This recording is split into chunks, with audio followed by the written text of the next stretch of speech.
अस्सलाम वालेकुम आदाब। मैं कौसर परवाना आप सभी को KRP न्यूज़ में स्वागत वेलकम। मैं एजुकेशन पर काम करता हूँ। बहुत खुशी की बात है कि गांव की बच्ची बहुत मेहनत करती है और उसका माँ बाप भी बहुत मेहनत करके बच्चे को पढ़ाती है, खेती बाड़ी करके जैसे करके पढ़ाती है और कहीं स्कूल में रह करके पढ़ाती है। ये कि गांव की बच्ची बंगाल की एक बच्ची है जो ग्वालपगर 1 में आती है। उस बच्ची की ब्लॉक पढ़ती है और वहीं पर गांव की एक बच्ची है, बंगाल की बच्ची बंगाल बोर्ड में एग्ज़ाम दिया, क्लास 10 में बहुत अच्छी रिजल्ट लाई, अच्छी मेहनत करके अपने गांव में रहकर इतना अच्छा नंबर लाए, जब बड़े बड़े टाउन में रहकर इतना अच्छे। आइए मैं उससे बच्ची से बातचीत का सिलसिला शुरू करता हूँ। वो अपने पढ़ाई का क्या रूटीन था, कैसे स्कूल जाते थे, पैदल या साइकिल में, कितना मेहनत करते थे, क्योंकि ये बच्ची पढ़ लिख कर बड़े आदमी बनते, IPS IAS डॉक्टर बनते। आइए मैं बातचीत का सिलसिला शुरू। पहले तो आपको बहुत बहुत मुबारक, आपने बंगाल बोर्ड में क्लास 10 में एग्जाम दिया, अच्छे नंबर लाए। तो आपका नाम क्या हो? जी। आपका स्कूल का नाम? ग्वालपगर लोधन हाई स्कूल जी। HS। आपका कोचिंग का नाम? रूहानी स्टार एकेडमी। जी। आपका गांव का नाम? पुराविटा। आपका पंचायत? जैनगांव ग्राम पंचायत। आपका ब्लॉक? ग्वालपगर 1। आपका जिला? जिला उत्तर दिनाजपुर। बहुत अच्छी बात है, पूरा मान। तो आप स्कूल कैसे जाती थी, पैदल या स्कूल? साइकिल में जाते थे। जी। एक बार आप मेरे गांव में रही, इतना मेहनत से पढ़ाई, आपका माँ बाप पढ़ाई, आपका पढ़ने का रूटीन क्या था बाबू? पढ़ने का रूटीन जैसे सुबह तो सबसे बेस्ट होता है, सुबह अब्बा ये लोग उठा के देते थे, सुबह पढ़ते थे 3-4 घंटा, उसके बाद दोपहर को थोड़ा बैठ जाते थे और रात को कम पढ़ते थे, सुबह ज़्यादा। तो आपने बहुत मेहनत। आप स्कूल कैसे जाते, पैदल या साइकिल बाइक में कैसे जाते? स्कूल साइकिल में ही जाते थे ज़्यादा। कभी पैदल गए होंगे? हाँ गए हैं, जब साइकिल खराब हो जाता था। ये आपका स्कूल, आपका घर तो 1-2 किलोमीटर दूर हो गई, तो बरसात गर्मी हर समय स्कूल जाते थे? हर टाइम स्कूल जाते थे। जी। आपका पढ़ने में कितना मन लगता था? फुल सपोर्ट था, पढ़ाई में हद से ज़्यादा मन लगता था, सिर्फ पढ़ाई करे बस यही चाहता थे। आपका माँ बाप का कितना सपोर्ट था? फुल सपोर्ट रहा, सब कोई बोलते थे, हर वक्त पढ़ाई के लिए डांटते थे बस। आपका अब्बू का नाम क्या हुआ? मोहम्मद न्याजुद्दीन। आपकी मम्मी का नाम? मुस्तरी बेगम। जी। अच्छी बात। आप स्कूल जाते थे, पर कितना घंटा पढ़ाई करते थे अपना घर में? 8 से 10 घंटा पढ़ लेते थे। रात को पढ़ते थे ना? तो एक बात बताइए, कभी कभार लाइट चली जाती थी, आप कैसे पढ़ते थे? कभी कैंडल या मोबाइल का टॉर्च जला कर पढ़े हैं? हाँ, ये होम लाइट रहता था, उससे पढ़ते थे। कभी कैंडल में पढ़े हैं, मोमबत्ती में? कैंडल में हाँ पढ़ते थे। लालटेन में कभी पढ़े हैं?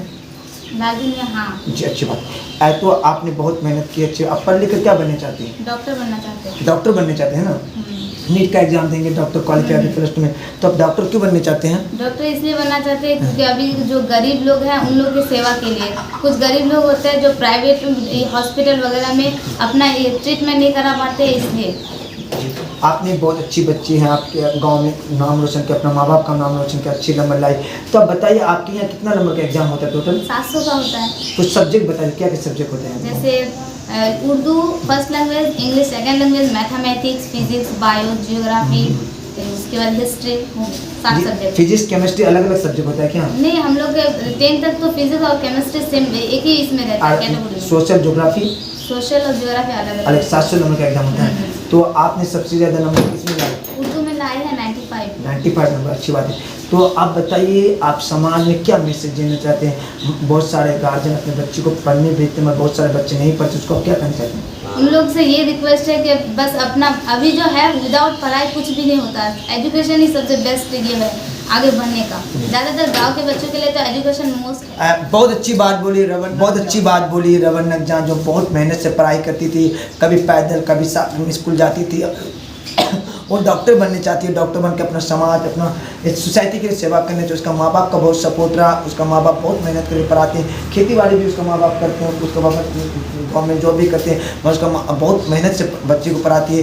इस बच्चे की सोच बहुत अच्छी, बच्ची इतनी छोटी बच्ची है, मैं उसका सोच है कि मैं पढ़ लिख कर डॉक्टर बनूँ और डॉक्टर बनूँ अपना समाज का सेवा करूँ। ऐसी बच्ची होने, इसके लिए दुआ करिए, बच्चे पढ़ लिख करके बहुत बड़े डॉक्टर बने, एम्स में नौकरी करें, एम्स में खिदमत दे और सोसाइटी का, अपना देश का नाम रोशन करे। और उसका स्कूल में बहुत पढ़ाई, उसका कोचिंग में भी बहुत पढ़ाई होती है। ऐसी बच्ची होना चाहिए जो अपने समाज के लिए कुछ करना चाहती है, उसके लिए पढ़ लिख कर कोई बड़े आदमी बने। ये ग्वालपगर जो धर्मपुर लोधन हाई स्कूल की बच्ची है, वहाँ से पास की, और ग्वालपगर उनके ब्लॉक की बेटी है, वेस्ट बंगाल स्टेट में आते हैं, उत्तर दिनाजपुर इसका जिला हुआ।